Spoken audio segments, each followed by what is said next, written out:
Hi friends, welcome to Sangavi சமையல். இன்றைக்கி நீங்கள் பார்த்துட்டு இருக்குது புரட்டாசி 4வது சனிக்கிழமை. நம்ம வீட்டில் பெருமாளுக்கு கோவிந்தா போட போகிறோம். நம்ம நிலைவாசலுக்கெலாம் குங்கும மஞ்சள் வச்சு வெளியில் விளக்கேற்றியாச்சு. காலையிலே விளக்கேற்றி சும்மா சாமி கும்பிட்டுட்டேன், ஒரு பால் வச்சு.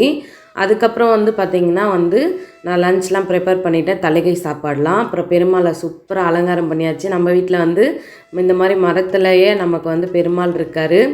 அப்புறம் நம்மக்கிட்ட ஃபோட்டோவும் இருக்குது. அதை நான் ஹாலில் வச்சுட்டேன்னா அது எடுக்க முடியல, அதனால் நான் வைக்கல. அப்புறம் ஒரு நாமம் சக்கரம்லாம் பார்த்திங்கன்னா வரையணும். அதை நான் இந்த பலகையிலேயே வரைஞ்சிட்டேன். அதுக்கப்புறம் சூப்பராக இருந்தார். இந்த மாதிரி அலங்காரம் பண்ணி பார்க்கும்போது அளவில்லாத மகிழ்ச்சி கிடச்சிது.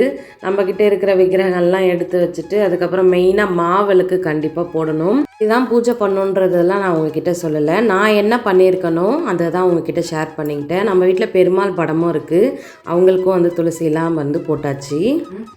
Hi friends, welcome to Sangavi சமையல். ஃபர்ஸ்டே தலைகை என்ன பண்ணியிருந்தேன்னு சொல்லி ஒரு ஷார்ட்ஸ் போட்டேன். நம்ம வீட்டில் 4வது வாரம் சனிக்கிழமை புரட்டாசி தலைகை போடுறோம் பெருமாளுக்கு. எங்கள் வீட்டு பெருமாள் பாருங்க சூப்பராக அலங்காரம் பண்ணி வச்சாச்சு. நான் சமையல் பண்ணுறதுக்கு எனக்கு டைம் இல்லைங்க, டக்குன்னு செஞ்சுட்டேன். அதனால் நான் குக்கிங் வீடியோலாம் எதுவுமே எடுக்கல. நான் தலைகை போடுறது மட்டும் தான் உங்களுக்கு காமிக்க போகிறேன். எல்லாருக்கும் ஆஸ் யூஷுவலாக தெரிஞ்சது தான், ஒருத்தங்களுக்கு ஒரு வழக்கம் இருக்கும். இப்போ எங்கள் வீட்டு வழக்கத்தை நீங்கள் தலைகை போட்டதுக்கப்புறமா பார்ப்பீங்க. ஆல்ரெடி நான் 2 வருஷம் கூட நான் தலைகை போட்டிருக்கேன். செக் அவுட் பண்ணி பாருங்கள். ஏன்னா இன்னும் ஒரு சனிக்கிழமை இருக்குது, யாருக்குன்னா உங்களுக்கு யூஸ்ஃபுல் ஆகும். அதனால் அந்த வீடியோவை பாருங்கள். இப்போ நான் பார்த்தீங்கன்னா நம்ம வீட்டில் சங்கு சக்கரை போடுறதுக்கு இடம் கிடையாது. அதனால் நான் இந்த மணப்பலகையிலேயே சங்கு சக்கரை போட்டு என்கிட்ட இந்த மாதிரி வெள்ளியிலேயே சங்கு சக்கரம் நாமம் போட்ட மாதிரி விக்கிரகம் இருக்குது, அதை வச்சுட்டேன். அப்புறம் பெருமாளை நிறுத்திட்டேன். இங்கே கோமாதா வச்சுருக்கிறேன். பெருமாள் முக்கோரி தேவர்களும் இதில் இருப்பாங்கன்னு சொல்லுவாங்க, அதில் அவங்களையும் வச்சுட்டேன். மகாலட்சுமியும் வச்சுருக்கிறேன். அப்புறம் முதல் கடவுள் விநாயகர் இங்கே இருக்கார் பின்னாடி, உங்களுக்கு தெரியாது, குட்டியாக விநாயகர், எங்கள் வீட்டு விநாயகர். அதுக்கப்புறம் காமாட்சியம்மன் விளக்கு.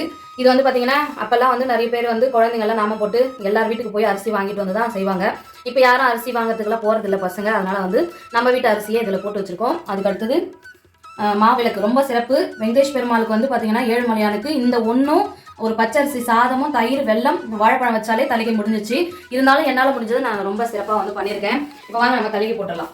அதில் போட்டாச்சு. பெருமாளுக்கு பார்த்தீங்கன்னா 5 இலை தான் இன்றைக்கி போடணும். தலைகைக்கு 5 இலை பெருமாளுக்கு படைக்கணும். அதனால் நான் முதல் இலை உங்களுக்கு காமிச்சிடுறேன். இதுதான் சென்டரில் தலைகைக்கான இலை. இதுக்கு பார்த்தீங்கன்னா பச்சரிசி சாதம் தான் வைக்கணும். இதுக்கு பார்த்தீங்கன்னா பச்சரிசி சாதம் தாங்க வைக்கணும். அதனால் புழுங்கல் அரிசிலாம் வைக்கக்கூடாது. அதனால் பச்சரிசி சாதம் ரெடி பண்ணியிருக்கேன். அதுக்கு இப்படி தான் இருக்கணும். நீங்கள் சாதம் வடித்த மாதிரி கூட வச்சுக்கலாம், அதெல்லாம் ஒன்றும் பிரச்சனை கிடையாது. ஆனால் கண்டிப்பாக சாமிக்கு படைக்கும் போது பச்சரிசி சாதம் தான் படைக்கணும். இப்போ அடுத்ததாக நம்ம பொரியல்லாம் வச்சுக்கலாம். நான் எல்லாத்தையுமே உங்களுக்கு இலையில வச்சதுக்கப்புறமா உங்களுக்கு நான் என்னன்றது சொல்லிடுறேன்.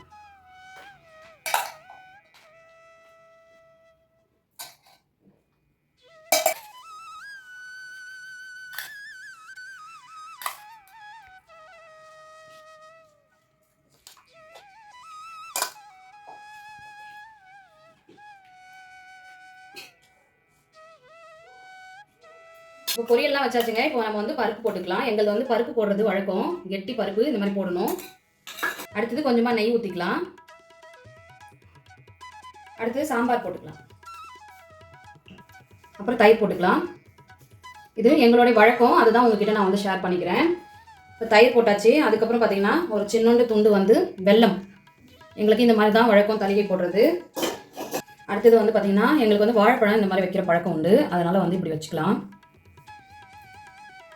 எங்கள் தலைகை பார்த்தீங்கன்னா இப்போ நான் என்னென்ன வச்சுருக்கேன்றது உங்களுக்கு சொல்லிடுறேன். அதுக்கு அடுத்தது நம்ம இன்னும் வடை பாயாசம் அதெல்லாம் வைக்கணும். வாழைக்காய் பொரியல், வெண்டைக்காய் பொரியல், அவரைக்காய் பொரியல், முருங்கைக்கீரை பொரியல், கொத்தவரங்காய் பொரியல், அப்புறமா பார்த்தீங்கன்னா மாங்காய் முருங்கைக்காய் போட்ட சாம்பார், அதுக்கப்புறம் நெய் பருப்பு, அதுக்கு அடுத்தது தயிர், அதுக்கப்புறம் வெல்லம், அதுக்கப்புறம் மேலே வாழைப்பழம் வச்சுருக்காங்க.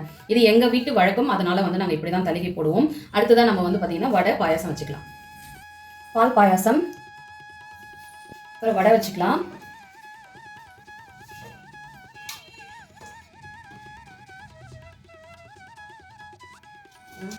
அப்புறம் அப்பளம் வச்சுக்கலாம்.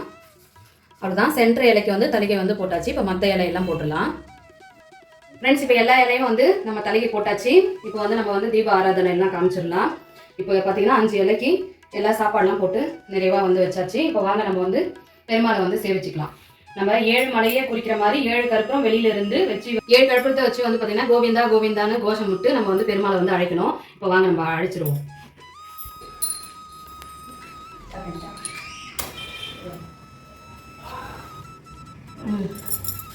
கோவிந்தா கோவிந்தா கோவிந்தா கோவிந்தா கோவிந்தா கோவிந்தா கோவிந்தா கோவிந்தா கோவிந்தா கோவிந்தா கோவிந்தா கோவிந்தா ஏழுமலையோட வெங்கட்ரமணா கோவிந்தா கோவிந்தா. இந்த மாதிரி நிலைவாசல்லேருந்து பூஜை ரூம் வரை 7 கற்பூரம் வந்து இந்த மாதிரி ஏற்றி வச்சிடணும்.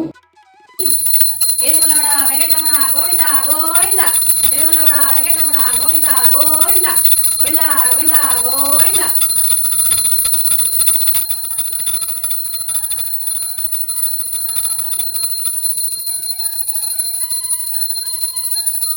இப்படி தாங்க நம்ம வந்து பார்த்திங்கன்னா கோவிந்தா கோவிந்தா கோவிந்தன் வந்து நம்ம வந்து கூப்பிட்டோம்னா கண்டிப்பாக நம்ம வீட்டுக்கு பெருமாள் வருவார். இந்த மாதிரி கோஷமிட்டு நம்ம வந்து சாமி கும்பிடணும். இப்போ வந்து பார்த்திங்கன்னா லாஸ்ட்டாக வந்து கற்பூர ஆரத்தி வந்து காட்டியாச்சு. நான் இப்படி தாங்க பண்ணுவேன், எனக்கு தெரிஞ்சதை நான் பண்ணியிருக்கேன். ஒருத்தர் ஒரு மாதிரி பண்ணுவாங்க. இப்போ வந்து முடிஞ்சிட்டேன். அதுக்கப்புறம் என் பசங்களை வந்து சாமி கும்பிட சொன்னேன். அப்புறம் பார்த்திங்கன்னா எங்கள் பாப்பா பாருங்கள் எப்படி கும்பிட்றாங்க. ஒவ்வொருத்தங்க ஒவ்வொரு ஸ்டைலில் சாமி கும்பிட்டுட்ருக்காங்க. அப்புறம் எங்கள் அக்கா பையன் வந்து சாமி கும்பிட்டான். நான் மொபைலை பிடிக்கிறேன், அவன் ஹைட்டாக நின்றுட்டானா, என்னடா உன் ஹைட்டுக்கு நான் இந்த பக்கம் திருப்பி காட்டணுமா முன்னே அவன் சிரிக்கிறான் அவன். அதுக்கப்புறமா வந்து சின்ன பையன் இவனும் வந்து சாமி கும்பிட்டுட்டு அதுக்கப்புறம் வந்து சாமி சிறப்பாக கும்பிட்டு மன மகிழ்ச்சியாக ரொம்ப ஹாப்பியாக இருந்தது. எனக்கு எந்த பூஜை பண்ணாலும் சரி அது மனசுக்கு ரொம்ப நிறைவாக இருக்கிற மாதிரி நான் பண்ணுவேன். அதே மாதிரி எனக்கு அந்த நிறைவு கண்டிப்பாக கிடைக்கும். ஃப்ரெண்ட்ஸ், நல்லபடியாக வந்து தலிகை போட்டு சிறப்பாக வந்து சனிக்கிழமை கும்பிட்டாச்சு. 4வது வாரம் நம்ம கும்பிட்டாச்சு. நம்ம எப்போவுமே வந்து 3வது வாரம் தான் தலிகை போடுவோம். ஆனால் வந்து ஒரு இயற்கை சூழ்நிலையினால வந்து நாங்கள் வந்து தலிகை போட முடியாது, சாமி கும்பிட முடியாதனால போன டைம் போடல. சூப்பராக சிறப்பாக மன மகிழ்ச்சியாக எங்கள் அக்கா பசங்க நாங்கள் எல்லோரும் சேர்ந்து கோவிந்தா கும்பிட்டாச்சு. நல்லா நீங்களும் வந்து போட்டிங்களா இல்லை? லாஸ்ட்டு ஒரு சிலர் வந்து பார்த்திங்கன்னா 5வது வாரம் தான் வந்து தலிகை போடுவாங்க. அதனால் இந்த வீடியோ பார்த்து உங்களுக்கு ஏதாவது தெரியலன்னா இதை உங்களுக்கு யூஸ்ஃபுல்லாக இருக்கும். இதை வந்து பார்த்துட்டு கண்டிப்பாக சப்போர்ட் பண்ணுங்கள். Okay, bye friends.